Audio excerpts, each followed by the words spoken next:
రాష్ట్రంలో వ్యవసాయాన్ని పండుగలా మార్చింది ప్రజా ప్రభుత్వమేనని రాష్ట్ర వైద్య ఆరోగ్య శాఖ మంత్రి దామోదర రాజనరసింహ అన్నారు. ఆందోళన వ్యవసాయ క్లస్టర్ సంగుపేట రైతు వేదికలో నిర్వహించిన రైతు పండుగ సంబరాలలో దామోదర పాల్గొన్నారు. రైతులకు పెట్టుబడి సహాయాన్ని జమ చేసి రైతులకు అండగా నిలిచామని మంత్రి దామోదర అన్నారు. జిల్లాలోని 95% మంది రైతులకు రైతు భరోసా అందించాం. మిగిలిన 5% మందికి కూడా అందించనున్నట్లుగా మంత్రి చెప్పారు. 425 కోట్లు రైతు భరోసా అందులో అంతా కూడా కవర్ అయిపోయింది. 3,75,000 మంది రైతులు 425 కోట్లు రైతు భరోసా ఎకరానికి 6. గతంలో ఏ ప్రభుత్వం చేయని విధంగా కేవలం 9 రోజులలోనే 9,000 కోట్ల రూపాయలు రైతు భరోసా తెలంగాణ రైతులకు అందించడం జరిగింది.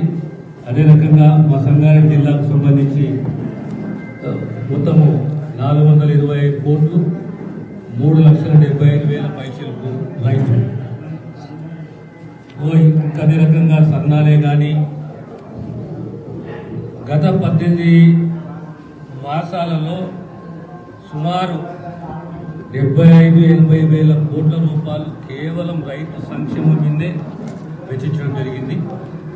రాబోయే కాలంలో మా ముఖ్యమంత్రి గారు అన్నట్టు రైతు సుభిక్షంగా ఉండాలి, రైతే రాజు ఉండాలి, వ్యవసాయం దండగా కాదు పండుగని ఆనాడు కాంగ్రెస్ పార్టీ నమ్ముతుంది. ఆనాడు రాజశేఖర రెడ్డి గారు కరెంటే కానీ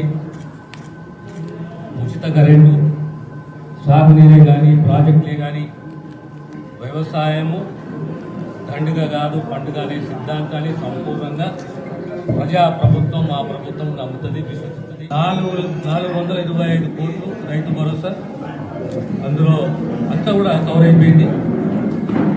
3,75,000 మంది రైతులు 425 కోట్లు రైతు భరోసా ఎకరానికి 6.